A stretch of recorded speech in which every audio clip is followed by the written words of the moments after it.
Hello et bienvenue à toi dans le podcast La Bonne Fortune, l'émission qui te donne les clés pour prendre en main tes finances personnelles.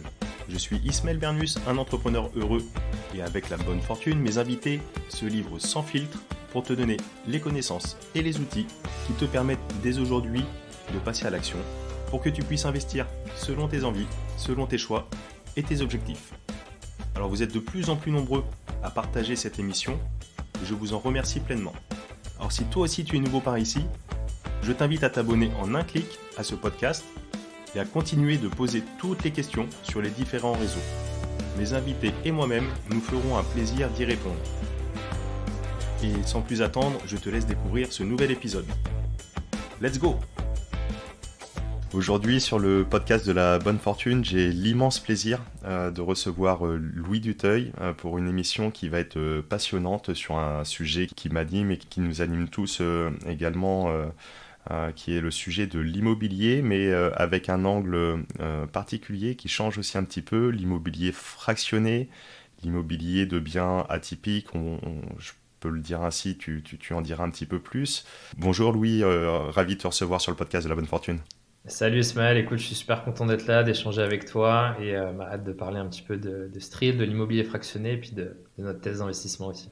Comme tu le dis, je ne l'ai pas dit encore, tu es le cofondateur de Stril, où vous êtes 6 ou même 7 associés, je ne sais plus Ouais, exactement. Est-ce que tu peux, juste en 2 mots, tu le feras beaucoup mieux que moi, te présenter et expliquer un petit peu ton cheminement, ce qui t'a amené à être aujourd'hui un des cofondateurs de Stril. écoute, avec grand plaisir. Donc, moi, je m'appelle Louis, j'ai 27 ans. Ça va faire bientôt 6 ans que je m'intéresse beaucoup à l'immobilier. D'abord à la suite d'une expérience pour un grand groupe qui était plutôt du côté de la logistique et de la mobilité électrique. Ok. Et ensuite aussi, j'ai travaillé pour un grand groupe hôtelier français, Accor, pour ne pas les nommer. Et forcément, je me suis beaucoup intéressé à des projets de développement hôtelier. Et enfin aussi pour faire le lien avec l'aventure Stril, pourquoi je me suis intéressé à l'immobilier fractionné. C'est parce que j'ai pris conscience en sortant de mon programme à HEC Entrepreneur qu'il était important de trouver des nouveaux moyens de financer des projets. Et tout ce qui était lié au financement participatif m'avait beaucoup intéressé. Et c'est dans ce cadre-là que j'ai rencontré mes associés actuels. Un parcours HEC entrepreneur. Juste là-dessus, il y a plusieurs branches spécifiques Ouais. et là, c'était une branche entrepreneur. Tu peux juste développer par curiosité. Ouais, bien sûr. En fait, c'est un programme qui dure un an et qui est très axé vers la création d'entreprises. Ok, C'est-à-dire qu'on n'a pas d'examen au sens classique du terme. On est tout de suite conditionné dans des missions pratiques pour des startups ou des scale-up françaises et à la possibilité aussi, donc dès le deuxième semestre, de lancer son activité en lien avec des incubateurs comme Station F, par exemple. Et déjà à l'époque, j'avais un projet qui était lié à l'immobilier, qui était un projet de co-living B2B. Et ouais, c'était vraiment le fil rouge de mon parcours, à la fois l'immobilier et aussi l'industrie de l'hospitalité en général. donc ce parcours t'amène à rencontrer tes associés aujourd'hui. Oui, donc vous êtes 6, 7 Ouais, chez Stril. c'est ça, on est 7 en tout. Moi, en fait, j'ai rencontré mes associés parce que j'étais en recherche de partenaires pour financer ce type de projet immobilier. Et pour te décrire notre équipe fondatrice, en fait, on a 3 compétences très fortes aujourd'hui. J'ai des associés qui sont très expérimentés, qui ont 15-20 ans d'expérience dans l'immobilier. J'ai d'abord 2 associés qui sont spécialistes du financement obligataire, mais on y reviendra, c'est au cœur de notre solution en immobilier fractionné, puisqu'en fait on investit en souscrivant à des obligations. J'ai 2 associés aussi qui sont experts de la gestion et de l'investissement immobilier, qui gèrent une foncière privée à Paris et aussi un petit peu en première couronne. Ok, Et j'ai enfin aussi un associé qui est spécialiste, lui, de la gestion de patrimoine, euh, qui a toute cette expérience aussi en conseil en investissement financier. Et c'est toute cette compétence qu'on a mis en fait autour de la table pour proposer des opérations qui étaient historiquement réservées aux professionnels, notamment à Paris pour de l'immobilier commercial. On voulait vraiment pouvoir les proposer à différents types d'investisseurs avec des tickets d'entrée beaucoup plus accessibles pour être capable d'intéresser les investisseurs, les particuliers, les épargnants français avec des classes d'actifs qui étaient les plus performantes aujourd'hui. ok, cool. Cette appétence, déjà, ces 3 compétences, hein, d'une part, on va dire juridique avec les associés qui ont le background sur les missions obligataires, une compétence purement métier, foncier, immobilier, et également Également une autre compétence un peu organisation, gestion patrimoniale dans son ensemble, on va dire. Exactement. Donc tu t'es bien entouré tout de suite. Ouais, en effet, comme tu le disais, je pense que la force de Strill, c'est vraiment la qualité de l'équipe fondatrice, l'expérience de mes associés. Parce qu'en fait, on est capable de maîtriser toute la chaîne pour nos investisseurs aujourd'hui, que ce soit à la fois donc, sur le sourcing des opportunités d'investissement, trouver les bons biens, notamment à Paris, qui est un marché avec ses spécificités, on en parlera plus tard. Mais déjà, voilà, trouver les bons biens et puis ensuite faire toute la partie structuration de l'opportunité d'investissement au sens juridique et financier. Et on a aussi la compétence de garder les actifs en détention et d'en assurer la gestion. C'est d'ailleurs au cœur de notre modèle. Pour le préciser d'emblée, nous, on n'est pas un acteur du crowdfunding dans le sens où on ne travaille pas avec des porteurs de projets tierces. Il n'y a pas d'intermédiaire. Tous les projets qui sont financés par Strill sont gardés en détention par Strill, justement parce qu'on a cette capacité de gérer tous les métiers aujourd'hui. Ouais, super intéressant. J'ai tout de suite une question, tu me devances un petit peu, que j'allais te poser. La différence entre ce que tu vas appeler l'immobilier fractionné, de ce que vous proposez, par rapport justement à du crowdfunding, d'un point de vue investisseur, aller extérieur. On peut voir, bon allez, on apporte quelque chose, on a une obligation derrière et on a un rendement associé. Le crowdfunding, on connaît des plateformes connues, reconnues. J'avais fait une émission avec Quentin Romé de Homunity. Ouais. C'est quoi la différence, la subtilité? Bah écoute, si tu veux, la différence principale, ce qu'il faut avoir en tête, c'est que dans l'immobilier fractionné, on est vraiment dans l'immobilier locatif. On est dans l'immobilier ancien et la source, le revenu avec lequel on va intéresser nos investisseurs est directement lié au rendement locatif de l'actif. Alors que, comme tu le sais, et comme les auditeurs aussi doivent le savoir, avec le crowdfunding, on a plutôt un remboursement in fine, c'est-à-dire qu'une fois que l'argent a été investi, il est immobilisé pendant 12 à 36 mois et on est remboursé avec intérêt quand le programme a été vendu, quand la rénovation a été terminée. Nous, vraiment, pendant toute la durée de l'opération, qui va durer 7 à 10 ans chez Strill, on reverse aux investisseurs leur part du rendement locatif, au prorata du montant qui a été investi, et on les intéresse bien sûr avec la plus-value potentielle à la revente du bien. Ok, d'accord. Ouais. Donc là, on est sur autre chose. Dans un cas, c'est vraiment du financement participatif pour mener à bien une opération Ouais. pour un tiers, et que là, on est directement avec votre solution exposé au bien sur lequel, voilà, sur lequel on se positionne pour investir. Ouais, c'est ça. On va retrouver la similarité avec le crowdfunding traditionnel, l'idée du financement obligataire, parce que c'est comme ça que fonctionne Mhm. la quasi-totalité des plateformes aujourd'hui. Tu citais Hominity, c'est un très bon exemple. Mais en revanche, ouais, la nature des opérations et du revenu distribué sont les différences essentielles aujourd'hui. Nous, on est bien dans l'immobilier locatif. Chez Strill, on sélectionne des actifs prime qui ont été rénovés, qui sont déjà exploités, ce qui va nous permettre de distribuer des revenus rapidement à nos investisseurs. Et aussi, bien sûr, de retrouver cet intéressement, la plus-value potentielle à la revente, puisqu'on ne garde pas de commission au moment de la cession du bien. Ok, super. Ouais, on reviendra un petit peu plus en détail là sur le mécanisme, sur le fonctionnement. Très intéressant. Ouais. Tu parles d'immobilier commercial. Aujourd'hui, c'est les biens que vous visez sur la couronne parisienne ou même Paris directement intramuros. Ouais. Avant de détailler un petit peu là, le projet sur lequel vous êtes en cours en ce moment, qui est assez intéressant, qui va parler à beaucoup de nos auditeurs, je pense. J'aimerais avoir ton point de vue sur le marché de l'immobilier d'une façon générale en France, peut-être plus particulièrement à Paris. Dernièrement, j'ai fait quelques émissions sur ce sujet de l'immobilier. Je demandais à mes invités, traverse-t-on une crise en ce moment? Je ne vais pas te poser cette question sous ce forme-là parce que je me suis interdit maintenant d'employer ce terme que les journaux aiment bien employer à tout va pour faire voilà, du buzz, vendre du papier, etc. Ouais, c'est Mais, sûr. mais quel est ton sentiment sur ce marché qui quand même traverse une période un peu mouvementée, je vais le dire comme ça? Ouais, c'est sûr. Je suis assez d'accord avec toi sur le fait que, voilà, de pas forcément employer le mot crise, mais on a vraiment une correction qui a lieu après un cycle là, sur les dernières années où il y a eu un nombre de transactions quand même très élevé, avec des conditions bancaires pour emprunter qui ont beaucoup facilité la chose. Là, on peut voir bien sûr que l'octroi de crédit s'est considérablement restreint. Il a diminué de 50% par rapport à l'année dernière. C'était les derniers chiffres que j'ai pu voir récemment. Et donc, forcément, si on regarde aussi à l'échelle de Paris, on voit que dans beaucoup d'arrondissements, les prix au mètre carré sont passés sous la barre des 10 000 euros, qui est une barre assez symbolique. Et ce que ça inspire, c'est voilà, de considérer l'investissement plutôt dans des actifs rares, dans des actifs bien spécifiques, où on sait que la variation, la sensibilité à la variation des prix va être moindre, et ce qui va permettre d'offrir un petit peu plus de garantie aux investisseurs sur ces opérations. Pour toi, il n'y a pas de cataclysme dès lors qu'on sait se positionner sur des biens particuliers, intéressants, avec d'une part la typologie du bien, la nature du bien lui-même, et deuxièmement peut-être l'emplacement aussi. C'est sûr, aujourd'hui, si on est dans le cadre de l'immobilier résidentiel, on voit que dans certains arrondissements, il est prévu que les prix continuent à baisser en 2024, que la baisse puisse être même jusqu'à 3 à 4% selon certaines estimations.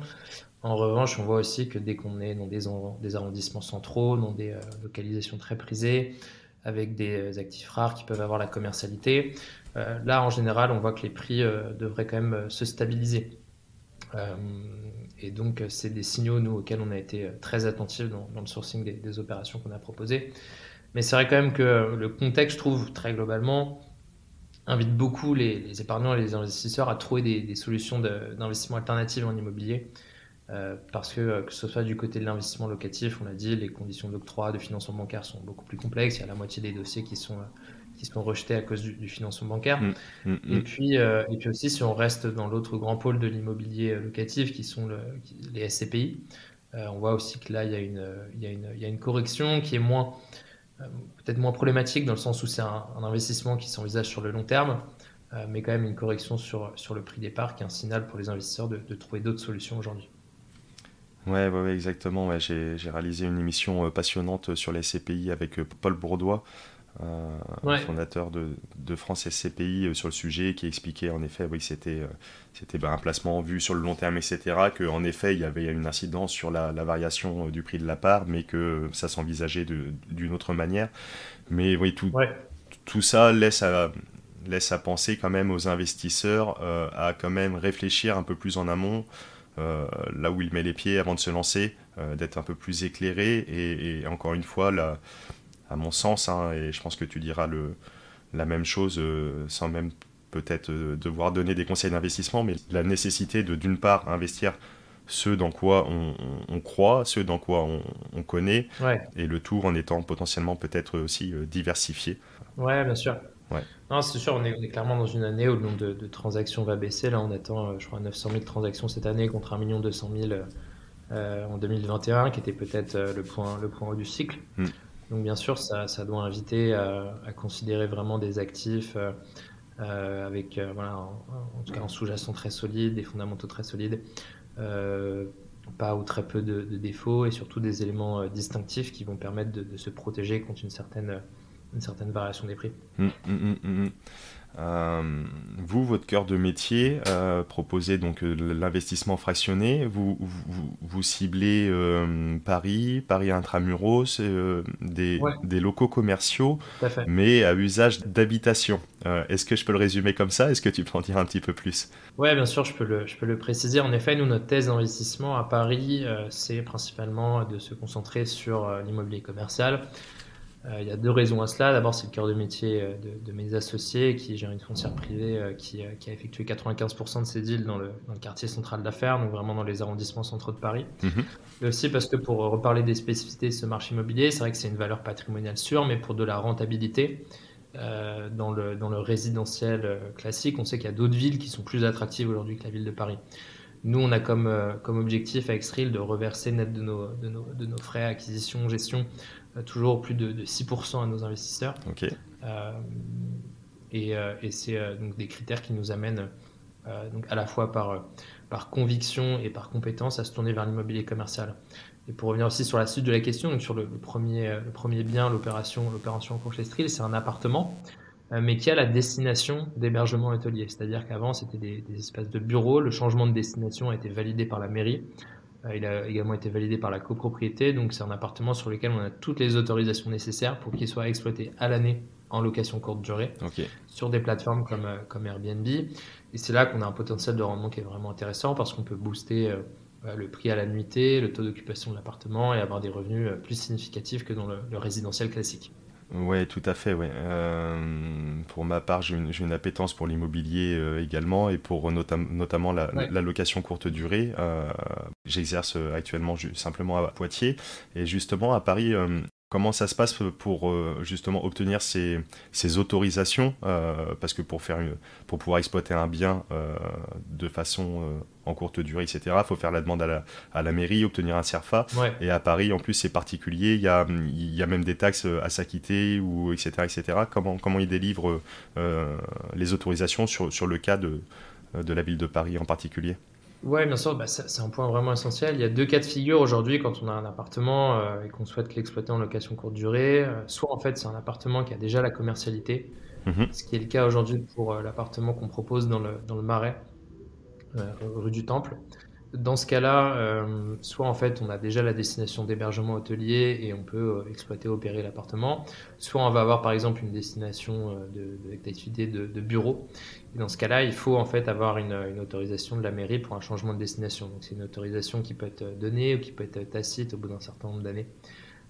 Nous, c'est une autorisation qu'on a obtenue, donc qui nous valide la possibilité vraiment d'avoir cette destination d'hébergement hôtelier et qui donne toutes les garanties nécessaires pour avoir cette exploitation à l'année. Je le précise aussi parce que parfois on a des questions, est-ce que c'est un appartement qui ne peut techniquement être exploité que 90 jours par an ou un certain nombre de jours dans l'année? Non, aujourd'hui c'est vraiment un appartement qui a vocation à être 100% du temps sur tous les jours de l'année sur des plateformes de location courte durée. C'est un point important. C'est vrai que c'est bien de le rappeler. Il y a quand même pas mal de personnes, alors peut-être pas beaucoup là, sur l'audience qui nous écoute, mais qui font encore la confusion par rapport à ces 90 jours, qui sont cette limite de 90 jours d'exploitation qui est dédiée aux personnes exploitant pour le compte de leur résidence principale. Non, exactement. Et autre chose, quelque chose qui a joué vraiment dans notre volonté de sélectionner cet appartement, c'est que aujourd'hui à Paris, il y a des règles très strictes. C'est-à-dire que si jamais on voulait créer un hébergement hôtelier à partir d'un appartement résidentiel classique, il y a une règle qui imposerait en fait de recréer le logement qui a été détruit. Parce que c'est un marché où il y a une tension locative très forte avec beaucoup de demandes de logement, une demande qui excède très très largement l'offre. Mm, mm. Et donc nécessairement, en fait, ces projets-là aujourd'hui sont quasiment systématiquement refusés par la mairie de Paris. Et donc nous, on profite d'avoir déjà les autorisations nécessaires pour proposer ce bien. Et c'est aussi ce qui explique que ce bien a une rareté qui va se refléter dans le prix et qui va permettre une appréciation sur toute la durée de l'opération qu'on propose à nos investisseurs. Ouais, ouais, en effet, très intéressant.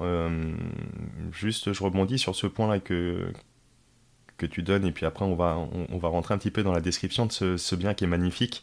Ouais, Euh, merci.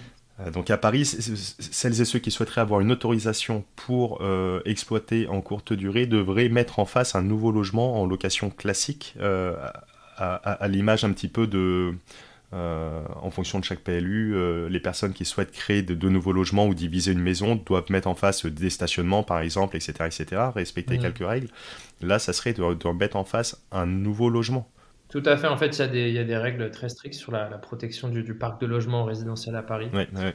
euh, pour les raisons qu'on expliquait. Et je pense que ces règles font sens dans le sens où à horizon 2050, il y aura 1 million d'habitants supplémentaires à Paris en Île-de-France.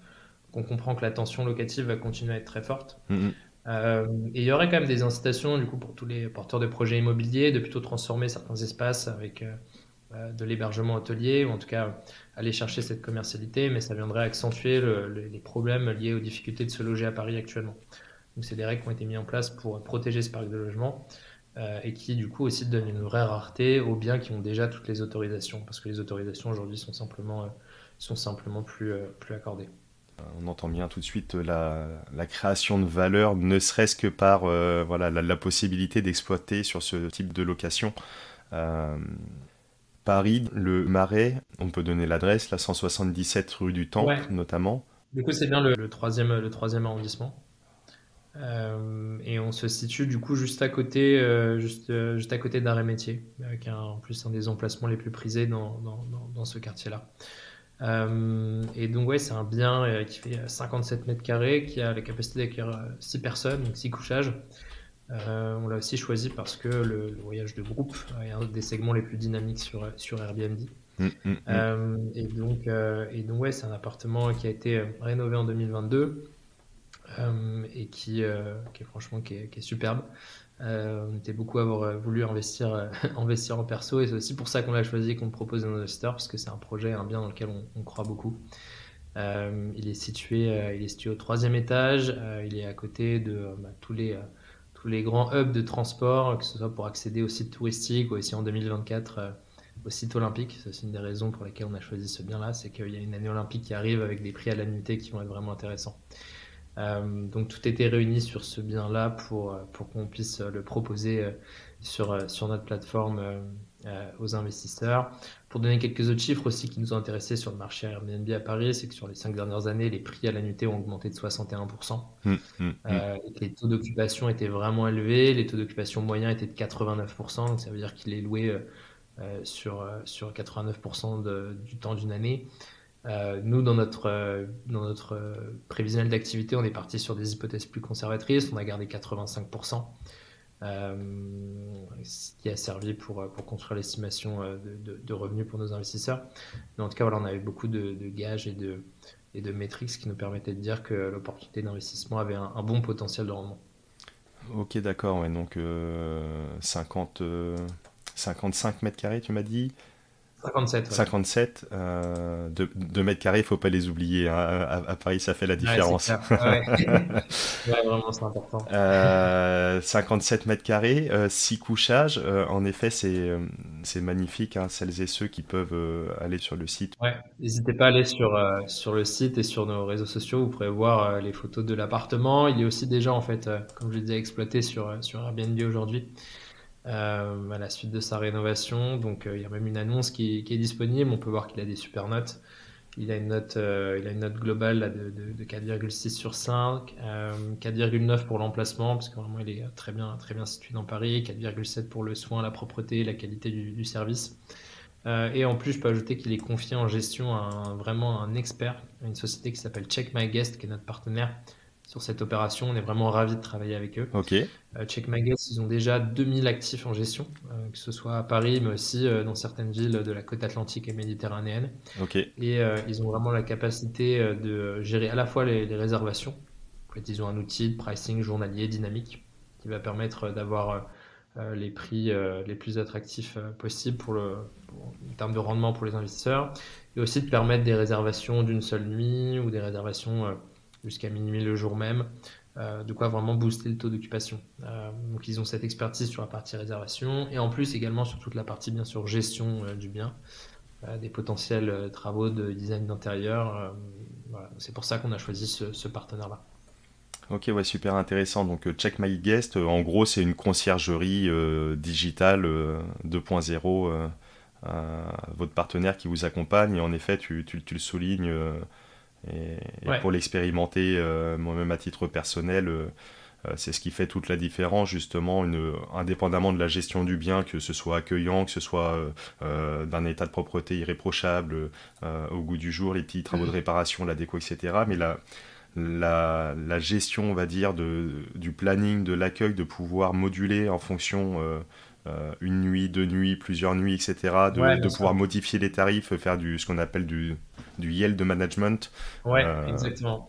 Ça fait la différence, in fine, sur le chiffre d'affaires global, avec des petites variables, de savoir s'adapter. Ça fait vraiment de grandes différences, in fine, ouais. Ouais, non, c'était vraiment important pour nous d'avoir un partenaire qui ait vraiment cette compétence bien spécifique et tous les outils pour le faire au service de nos investisseurs. Et c'est aussi un partenaire qui nous permettra à terme de nous étendre à d'autres géographies, Hum, parce hum. qu'ils sourcent aussi beaucoup d'opportunités d'investissement dans ce type de biens, des appartements qui ont la destination d'hébergement hôtelier. Et c'est même un acteur, on en parlait, c'est un sujet lié, mais qui se spécialise dans la transformation d'espaces de bureaux. On sait qu'il y a beaucoup de bureaux qui sont aujourd'hui vacants, principalement ici à Paris, en Hum, Île-de-France. hum. C'est une classe d'actifs qui connaît des changements, vraiment, des changements vraiment profonds. Et donc, Check My Guest a la capacité aussi de changer ses usages et de les exploiter en location courte durée. Et donc, voilà, c'est un acteur de référence aujourd'hui. Et c'est pour ça qu'on est très content de bosser avec eux. Ouais, cool. À l'heure actuelle, il travaille en province aussi. Enfin, il travaille un petit peu partout. Tu parles de à peu près 2000 biens sous gestion. Ils travaillent beaucoup à Paris en première couronne. Mhm. Et ils se sont aussi ouverts à des villes, par exemple, comme Saint-Tropez. Ok. Donc toutes les villes aussi sur la côte méditerranéenne, sur la côte atlantique également. Euh, donc des villes où parfois les régulations peuvent être un petit peu moins strictes qu'à Paris et qui permettent du coup aussi là encore d'exploiter des biens à l'année avec des rendements vraiment intéressants pour les investisseurs. Je prends ces quelques secondes pour te remercier d'être fidèle au rendez-vous du podcast de la bonne fortune. Vous êtes de plus en plus nombreux à l'écouter et à le partager, et ça me fait chaud au cœur. Le podcast de la bonne fortune, c'est une émission gratuite et disponible pour le plus grand nombre. Du coup, je te remercie de bien vouloir prendre quelques instants précieux afin de mettre une évaluation sur Apple Podcast, Spotify ou la plateforme de ton choix. Ça fait plaisir aux algorithmes et ça me permet de continuer à recevoir des invités inédits et exclusifs. Et si tout comme Vanessa, Sylvain, Charlotte et d'autres, tu souhaites aller plus loin et être entouré d'investisseurs au mindset ambitieux et bienveillant, tu peux, en fonction des places disponibles, nous rejoindre dans la communauté privée de la bonne fortune. Maintenant, place à la suite de cette émission. Pour en revenir sur ce bien, tu parles en effet de la demande assez forte pour les voyages et donc l'hébergement de groupes. Tu parles de 6 personnes. Ouais. Tu vois, moi-même, je suis allé à Paris. On est allé à 6 à l'occasion de la Coupe du Monde pour aller voir un match. Et justement, comme tout le monde, on regarde un petit peu et puis on sélectionne un logement qui nous correspond, etc., etc. C'est dommage que j'avais pas eu connaissance du logement, je l'ai pas vu passer avant parce que c'est vrai que c'est sympa. J'y serais bien allé faire un petit tour, ça a l'air d'être vraiment assez confortable. Quel est à peu près le prix moyen d'une nuit pour aller 4, 5, 6 personnes sur ce logement Aujourd'hui, donc le prix net propriétaire, c'est-à-dire le prix si on enlève la commission que prend Airbnb pour les réservations, il est entre 350 et 360 euros. Donc ça, c'est hors, bien sûr, événements particuliers comme les Jeux Olympiques. Ouais. Là, on s'attend pendant la période olympique à ce que les prix à la nuitée à Paris pour ce type de bien aillent jusqu'à au moins 1500 euros la nuit. Hmm. On avait vu qu'il y avait des logements aussi qui se vendaient même à 2000 euros la nuit au moment de la finale de Champions League il y a quelques années lorsqu'elle avait eu lieu en France. Et donc en tout cas là-dessus, nous on est parti sur cette hypothèse-là, qui est l'hypothèse actuelle de 350-360 euros. Et aussi on provisionne dans le montant qui est investi, qui est collecté auprès de nos investisseurs, 10 000 euros avec Check My Guest pour en fait avoir un nouveau mobilier. On a expliqué tout à l'heure que l'appartement avait été rénové, mais on pourrait apporter quelques modifications de design d'intérieur qui permettraient d'augmenter le prix à la nuitée. Nous, en fait, pour te donner des exemples très concrets, ce qui nous intéresse, c'est qu'on pourrait passer à un prix net propriétaire qui serait supérieur à 400 euros. Quand on regarde des appartements comparables que Check My Guest a en gestion dans le quartier, notamment dans la rue Béranger, Ouais. ils ont vraiment donc, des appartements qui ont la même typologie, des appartements de 60 mètres carrés, 6 couchages avec le même nombre de salles de bain, de chambres, et qui sont net propriétaires à des prix de 420, même parfois 440 euros la nuit. Donc on profite aussi de l'expérience de Check My Guest pour réaliser ces améliorations-là et donc augmenter le revenu qui sera reversé à nos investisseurs. Ouais, ok, je comprends bien en regardant les photos. Donc c'est un bel appartement lumineux, une belle hauteur, une petite hauteur sous plafond. Là, je vois la grande vitre dans le fond, Ouais, un beau parquet sur chevron ouais. au sol, et après, oui, un mobilier, somme toute, très très agréable, mais peut-être assez classique, et vous voulez monter en gamme encore plus. Ouais, exactement. On peut voir sur le site de Check My Guest qu'ils ont cette faculté à faire des appartements vraiment très design. Et donc, ça permet de capitaliser sur les atouts de l'appartement qui sont très lumineux. En fait, donc, il n'y a pas de vis-à-vis direct. On a un parc en fait en face de l'appartement qui est rue du Temple, comme je le disais, dans le Marais. Et avec une grande pièce à vivre où on a à la fois donc l'espace pour la salle à manger, le salon. On peut partager les repas, tous les moments de convivialité qui font aussi le charme de la location courte durée en groupe, pour des groupes de 6 personnes. C'est vraiment une catégorie, je pense, d'hébergement pour laquelle la location courte durée offre une expérience vraiment distinctive de l'hôtel. On est plutôt habitué à un schéma où on va être jusqu'à 2 par chambre et pas vraiment d'espace pour se regrouper. Donc là-dessus, on a vraiment des bons atouts pour faire de cet appartement un super lieu de vie. Et ça explique qu'il y a des très bonnes notes déjà et que les voyageurs l'apprécient beaucoup. Ouais. Pour l'investisseur, du coup, donc, qui a compris en effet qu'il y a un intérêt, qu'il y a des fondamentaux solides sur le bien, sur le la typologie du bien, sur l'emplacement, sur le mode d'exploitation, qu'il y a une réelle demande en face. Avec Streal, tu parles d'immobilier fractionné, donc qui est différent, on a compris maintenant, du crowdfunding. Comment ça se passe? Pourquoi l'immobilier fractionné? Et comment ça se passe sur le parcours utilisateur, investisseur classique? Ouais, bien sûr. Alors écoute, c'est très simple, l'immobilier fractionné, parce qu'en fait, on permet aux particuliers de co-investir dans ce bien.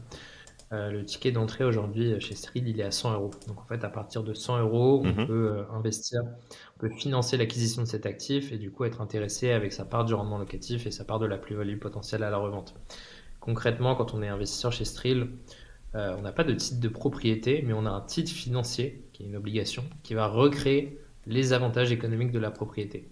Ce qu'on inscrit en fait dans notre contrat, c'est vraiment que le rendement qui va être proposé aux investisseurs est un rendement miroir au rendement locatif de l'actif. Et donc on a donc ces revenus qui sont générés pour nous, c'est vraiment un investissement avec une gestion passive, puisque là en l'occurrence donc c'est Streal avec Check My Guest qui s'occupe de toute la gestion de l'appartement, la gestion de l'investissement. Mhm. Et c'est vraiment la vertu de ce modèle qui va permettre à différents types d'investisseurs de venir accéder à ce type d'actif qui est très rare. Là, c'était un bien hors marché, donc en fait, il n'a même pas eu le temps d'être listé sur des sites bien connus pour trouver preneur. C'est lié à la rareté du bien.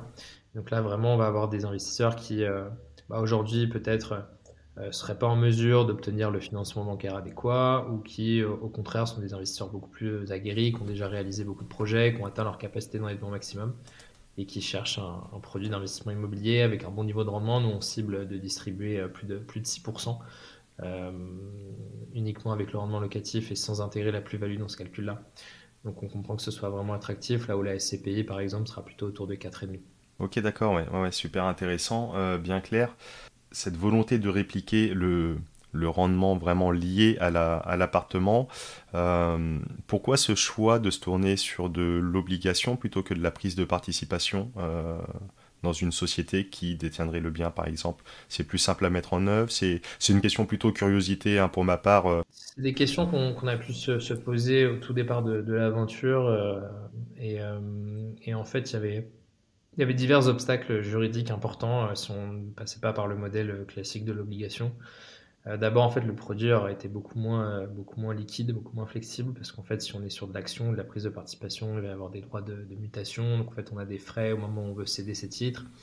Juridiquement, c'est aussi beaucoup plus complexe de gérer la relation avec tous les investisseurs. Nous, aujourd'hui, chez Streal, on a donc des obligataires qui sont représentés par un représentant de la masse, une société qui s'appelle Heiser Financial Services, une société vraiment indépendante, et qui consulte les investisseurs pour toutes les décisions importantes avec un système de vote à la majorité. Donc comme ça, la relation avec les investisseurs est quand même vraiment simplifiée et on garde les avantages de l'obligation qui sont la flexibilité dans le montant investi et aussi la possibilité de liquidité et de cession des titres. Ok, d'accord, ouais, très très clair. La flexibilité, une relation simplifiée, moins de lourdeur, on va dire, administrative sur les AG, sur... Ouais, c'est vraiment le cœur du dispositif aujourd'hui. En fait, les obligations, concrètement, c'est un type de créance, c'est-à-dire qu'en fait, on reconnaît que l'investisseur prête de l'argent à la société pour réaliser l'acquisition de l'actif. Ouais, Donc, c'est un substitut à une banque, hein, concrètement, ou à d'autres acteurs qui sont susceptibles d'apporter du financement. Et c'est en échange de cet argent qui est apporté pour l'acquisition de l'actif que l'investisseur est rémunéré. Donc, c'est un prêt rémunéré et la rémunération est donc de percevoir sa part du rendement locatif au prorata du montant investi et aussi de la plus-value potentielle qui est réalisée à la cession du bien. ok, d'accord. Avec, en plus, en cas de défaut, allez, cataclysme, il n'y a plus rien qui se loue, il y a une tempête, une météorite qui tombe sur l'appartement, un problème d'assurance, vous n'êtes pas remboursé, il n'y a plus de rentrée, etc., etc. Les obligataires sont privilégiés par rapport aux actionnaires en cas de remboursement forcé. Ouais, alors c'est ça, nous ce qu'on a mis en place pour les obligataires, c'est une hypothèque de premier rang. Ouais.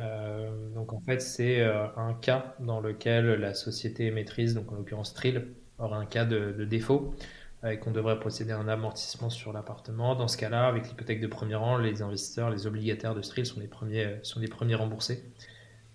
C'est aussi pour ça qu'on n'a pas travaillé avec un financement bancaire et qu'on n'a pas mis de banque sur l'opération. Et donc, ouais, fait partie des garanties les plus élevées qu'on peut proposer aujourd'hui aux investisseurs. Ouais. Je rentre un petit peu dans le détail volontairement parce que bon, on a le temps sur le podcast pour aller en profondeur et puis pour voir un petit peu tout ça. Mais c'est vrai que alors encore une fois, l'investissement, il y a rien qui est garanti. Un titre obligataire, on peut perdre son capital, etc., le disclaimer. Ouais. Mais il y a quand même des sécurités, en tout cas des niveaux de garantie qui sont différentes à chaque étape. Et c'est bien encore une fois de le savoir. Ouais. Voilà, de connaître un petit peu plus. Oui, c'est clair, mais comme tu l'as dit, pour être aussi transparent sur les risques, d'ailleurs, ils sont tous mentionnés dans ce qu'on appelle un document d'information synthétique.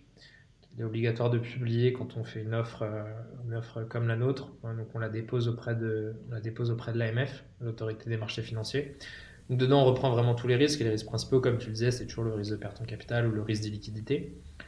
Euh, et nous, en fait, là-dessus, notre approche, ça a été aussi de sélectionner un bien rare pour se protéger vraiment de tous les risques qui peuvent être liés à ce type d'investissement. Euh, pour le coup, on va avoir un risque qui est similaire à l'investissement locatif à titre perso, c'est-à-dire que si aujourd'hui on avait de la vacance locative, c'est-à-dire que l'appartement n'était pas occupé, il n'y a pas d'obligation de la part de Stril de reverser un certain rendement. C'est des obligations à taux variable et pas à taux fixe. Donc, avec le rendement qui est reversé aux investisseurs dépend directement du niveau d'activité, donc du taux d'occupation d'un côté et du prix à la nuitée de l'autre. Oui, bien sûr. Et après, donc voilà, donc ça c'est un peu une garantie quand même, nous, ce qu'on a pris sur une garantie sur l'activité, c'est d'avoir toutes les autorisations administratives et légales pour exploiter à l'année en location courte durée. Et aussi donc un marché sur lequel qui a été très dynamique à Paris, comme j'expliquais précédemment. Et après, on a pris aussi toutes les garanties possibles sur la valeur intrinsèque du bien, sur sa valorisation. On a vu un petit peu que vraiment dans les arrondissements, notamment le 3e arrondissement, les actifs qui avaient même cette année très peu perdu de valeur, c'était ce genre d'actifs rares qui avaient un vrai patrimoine historique, architectural et qui était à même d'offrir ces garanties solides aux investisseurs. Très très clair. Vous êtes du coup et régulé et agréé par l'AMF. Pour être précis, il n'y a pas d'agrément spécifique aujourd'hui sur la société Stril parce que, comme je le disais, on n'a pas cherché à avoir l'agrément PSFP, qui est l'agrément du financement participatif et des crowdfunders immobiliers. Nous, comme je le disais dans notre modèle, et ça, on a une validation écrite de l'AMF qui a conditionné l'obtention de notre statut d'agent financier auprès de la Banque de France. Donc ça, c'est quand même un statut, une étape importante qu'on a pu réaliser. Donc on a vraiment la confirmation qu'on émet des obligations dans le cadre de l'offre au public de titres financiers. Ce qui n'appelle pas d'agrément au départ de l'activité. C'est simplement quand on veut collecter plus d'1 million d'euros que là on doit faire viser un prospectus par l'AMF. Donc pour être très précis, pour l'instant on est simplement dans l'obligation de publier un document d'information synthétique dans lequel on détaille qu'on répond à toutes les exigences de l'AMF pour l'émission des obligations. Et qu'on est aussi, donc on remplit notre devoir d'information des investisseurs sur les modalités de l'investissement et sur les risques associés principalement. Ouais, très très clair. Merci à Louis pour cette petite digression voilà, et ces explications entre, allez, si on peut synthétiser, la régulation via l'AMF, ce dans lequel vous êtes, plutôt que l'agrémentation, ce que vous ne nécessitez pas, notamment par rapport à ce seuil des 8 millions, etc. etc. Ouais, tout à fait. Super intéressant pour en revenir sur l'investisseur. Donc on a compris l'immobilier fractionné avec ce véhicule d'investissement qui est le titre obligataire. Donc très très très très clair. La personne investit à partir de 100 euros, 1000, 2000. C'est un bien qui est commercialisé à quel montant? Alors le prix du bien est à 1,90 million d'euros. Et donc, nous, en fait, après, ce qu'on ajoute dans le montant collecté, là aussi, c'est transparent dans toute notre documentation et sur le site. Ouais. Et d'abord, il y a des frais de notaire. Il n'y a pas de frais d'agence, parce que, comme j'expliquais, il est hors marché. On a quand même des frais de notaire. On a aussi une provision pour les travaux que je mentionnais pour le design d'intérieur. Donc, qui ne sont pas des travaux conséquents, parce que l'appartement a été rénové en 2022. J'ajoute aussi que les parties communes ont été rénovées, qu'il n'y a pas de gros projets de travaux dans l'immeuble. Donc, on a bien sûr scruté tous les PV d'AG pour s'en assurer. Et ensuite, donc, il y a la rémunération de Stril, qui est une commission d'acquisition à hauteur de 10%. 10% sur le total de la somme que j'ai détaillée. Et donc la personne qui investit donc de 100 à 1 million d'euros si, s'il veut se faire plaisir, soyons fous, du coup s'engage avec ce titre obligataire. Est-ce qu'il y a une durée de détention? Tu parlais de liquidité, c'est important aussi Ouais, pour quand on investit dans quelque chose, de savoir à quel horizon, comment on peut ressortir, etc., etc. ouais. Tu peux développer un petit peu? Là-dessus, pour être très clair sur ce point de la liquidité, je veux vraiment être très clair là-dessus parce que c'est une des demandes très explicites de l'AMF sur les sujets. En fait, aujourd'hui, avec Skrill, ce qu'on organise, c'est la possibilité d'une liquidité, mais pas de garantie de liquidité. Ce que j'entends par là, c'est qu'il est tout à fait possible, c'est inscrit dans les termes et conditions de nos obligations, de céder ces obligations, Hmm. mais ça suppose d'avoir trouvé un repreneur. Nous, on peut bien sûr être amené à faire tout notre possible pour répondre à des besoins en liquidité urgents. Mais il faut bien qu'en face, en fait, il y ait un repreneur pour que la liquidité ait lieu et qu'on puisse céder ces titres. C'est en ce sens-là que je précise qu'il n'y a pas aujourd'hui de garantie parce que contractuellement, la société n'est pas obligée de reprendre des titres à des investisseurs qui souhaiteraient s'en séparer. C'est pour ça que nous, on veut quand même vraiment aussi encourager l'investissement à long terme et on part sur des opérations d'une durée de 7 à 10 ans. Et la durée, en fait, même de cette opération en cours peut être flexible. Pour l'instant, on a inscrit 7 ans, mais avec la possibilité de prolonger l'opération Mhm. avec l'accord des obligataires et plus spécifiquement du représentant de la masse des obligataires. La raison est assez simple, c'est qu'on veut être sûr de pouvoir maximiser aussi le potentiel de plus-value et donc de déboucler l'opération au moment le plus opportun du cycle immobilier. Et donc, on serait amené à pouvoir prolonger cette opération si on jugeait qu'il valait mieux partir sur 10 ans, par exemple. Et autre spécificité de ce modèle, c'est qu'il permet aussi, alors là le cas est différent, mais il permet aussi de réaliser un amortissement anticipé. C'est-à-dire, je donne un exemple, hein, si jamais déjà au bout de 6 ans, on avait une offre très intéressante qui permettait d'avoir un bon potentiel de plus-value pour nos investisseurs, qu'on avait l'accord du représentant de la masse des obligataires, on serait en mesure d'écourter l'opération. En tout cas, là-dessus, on a vraiment voulu maximiser le potentiel de plus-value pour les investisseurs. Ok, ouais, d'accord, ça s'entend très très bien. Donc une durée cible de 7 ans, mais avec des possibilités de flexibilité pour Ouais, voilà, trouver le cas échéant un point de sortie intéressant. Ça se comprend très très bien. tout à fait.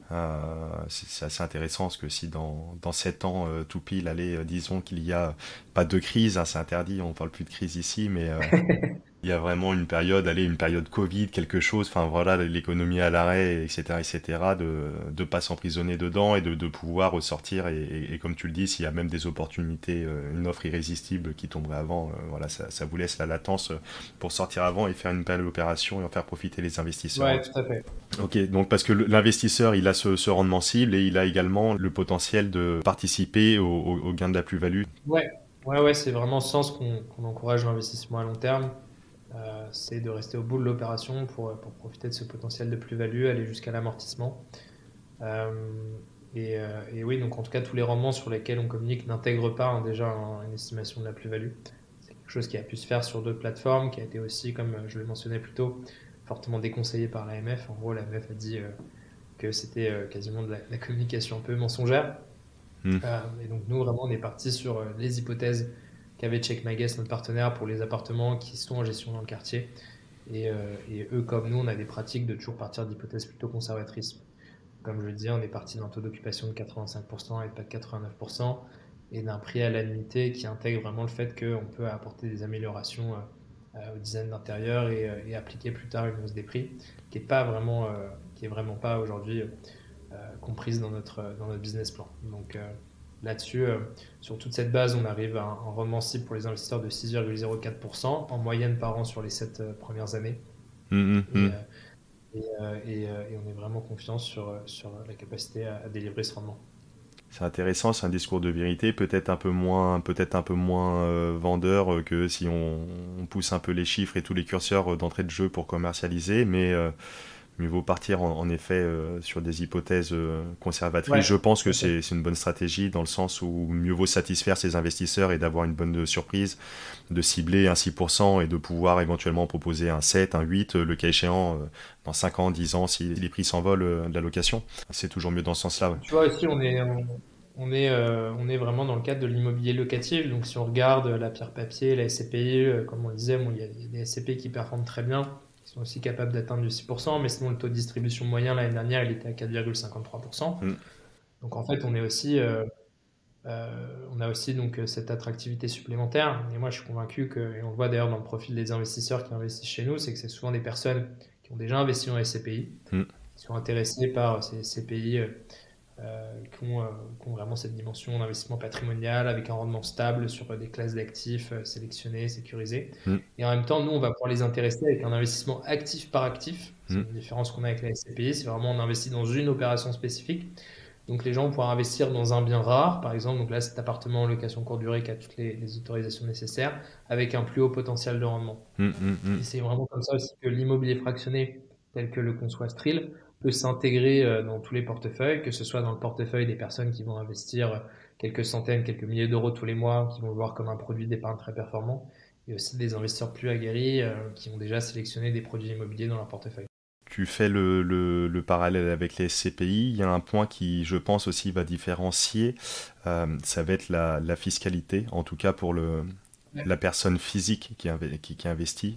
Pour ce qui est de la société, c'est toujours voilà, l'imposition sur les sociétés. Mais la personne physique, l'investisseur comme toi, comme moi, qui investit, est soumise à quelle fiscalité? C'est un titre obligataire? C'est de la valeur mobilière? C'est de la flat tax? Bah, exactement. En fait, l'avantage que tu as avec les obligations, c'est qu'on est bien dans un titre financier. Donc, ça va pas être la fiscalité des revenus fonciers ou des revenus immobiliers classiques qui va s'appliquer. Là, vraiment, c'est la flat tax à 30%. Ok. Et c'est aussi un produit qui va être attractif pour à la fois les résidents français et puis les Français qui sont des résidents étrangers, dans le sens où il n'y a aucune retenue qui est réalisée à la source. Donc, tous les moyens aussi sont mis en place pour que la fiscalité du produit soit assez attractive. Ok, d'accord. J'ajoute aussi là-dessus qu'il est possible sur Stril, tu vois, d'investir à la fois en tant que personne physique et en tant que personne morale, Mhm. ce qui permet, là encore pour tous les spécialistes, d'avoir divers après fonctionnements et schémas pour optimiser les revenus qui vont être générés par nos opérations, soit les réinvestir directement chez Stril. Euh, donc voilà, c'est des possibilités qui étaient importantes pour nous et on a voulu les ménager pour nos investisseurs. Ok, ouais, très très clair. Le revenu est distribué, je sais pas, je pense pas qu'on en ait parlé. Donc là, sur une hypothèse cible à 6%, encore une fois, Ouais. quelqu'un met 10 000 euros, aura 600 euros, l'équivalent d'un Mhm. 600 euros si on garde le schéma et que tout va bien. Encore une fois, rien n'est garanti. Ouais, bien sûr. Donc doit recevoir ces 600 euros, c'est une fois à l'année, c'est distribué tous les mois en même temps que le loyer, c'est distribué in fine à la fin de l'opération. Nous, on a voulu vraiment sur cette opération faire une distribution mensuelle, c'est-à-dire que les revenus sont distribués mensuellement. Et je pense que ouais, c'était le meilleur moyen d'intéresser aussi les investisseurs qui nous font confiance sur cette opération. L'avantage de la location courte durée, c'est qu'on a des revenus conséquents qui sont générés tous les mois. Après, il faudra aussi qu'on fasse preuve de notre côté de pédagogie parce que les revenus ont une saisonnalité. Il y a bien sûr des mois où le taux d'occupation et le prix à l'annuité sont beaucoup plus élevés, notamment certains mois d'été ou les belles saisons, également aussi pour les vacances d'hiver. Il y a aussi des mois où l'activité va être beaucoup plus creuse. Donc le rendement en fait et les revenus distribués seront inférieurs. Mais bien sûr, c'est quelque chose qu'on prend en compte dans notre prévisionnel d'activité. Tous les mois ne sont pas inscrits à 85%, c'est vraiment une moyenne qui a été construite. Voilà, il y a des mois où le taux d'occupation sera peut-être plutôt autour de 70-65%, des mois où le taux d'occupation pourrait être à 95%, voire plus. Ouais, 100%, voire même du 110% avec les annulations qui ne sont pas dans Ouais, qui ouais, sont ouais, pas non, dans le champ des ouais, remboursements et qui sont recomblés par d'autres, etc., etc. On peut même voir ça. c'est des hypothèses rares voilà, qu'on ne peut pas modéliser par souci de- d'information et comme je disais, rester assez conservateur. Mais voilà, c'est sûr que c'est des choses, des scénarios techniquement possibles. Après, voilà, nous, on est quand même resté sur un schéma classique pour les prévisions de revenus. Ouais, bien sûr, ça s'entend. Ouais.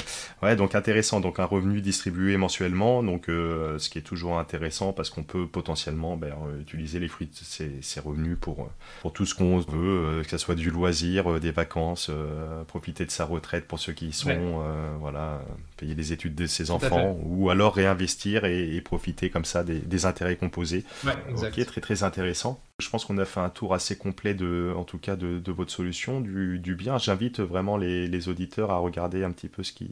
je pense que je prendrai, je te piquerai des photos, je les mettrai aussi en description avec le lien du site, hein, bien sûr. Ouais. Mais je les mettrai en description de l'émission, parce que c'est quand même assez sympa, assez charmant. On a aussi une belle vidéo de présentation. On peut voir donc à la fois le quartier, l'intérieur de l'appartement lui-même. Une vidéo qui fait 1 minute 30 qui reprend tous les points forts de l'investissement, donc pour aussi la transmettre à tous les auditeurs. Avec grand plaisir, je mettrai tout ça dans les notes de l'épisode. Pour ce qui est des auditeurs de la bonne fortune qui seraient éventuellement intéressés pour rejoindre votre aventure Stril sur ce bien et peut-être les suivants également, est-ce qu'il serait possible de leur proposer un petit geste, un petit intéressement particulier? On voit qu'il y a un système aujourd'hui de parrainage qui est à hauteur de, Ouais, bien sûr. voilà, de 1% de commission, de rétrocommission. Je sais pas, tu vas pouvoir l'expliquer un peu mieux. Est-ce qu'il est possible de faire quelque chose d'un peu plus sympathique encore? Bien sûr, ouais. Donc en temps normal, on a un fonctionnement de la plateforme qui permet d'avoir un bonus, en fait, un cashback, donc c'est-à-dire une partie de l'investissement qui est remboursée au moment où le projet est clôturé, c'est-à-dire quand la collecte est finalisée. Le paramétrage de base était de faire en fait un cashback de 1%.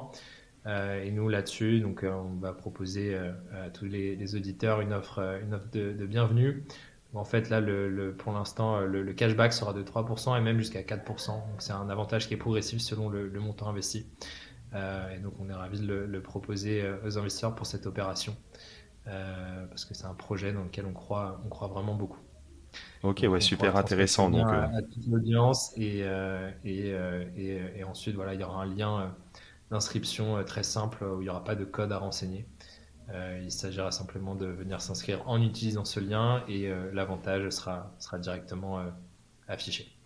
ok, d'accord, ouais, très, très, très, très intéressant. Donc, un cashback de 3 jusqu'à 4% en fonction, en lieu et place des 1% prévus initialement. Ouais. 3% c'est 100 millions d'investissement et 4% c'est pour les investisseurs qui mettent des tickets plus conséquents à partir de 2000 euros.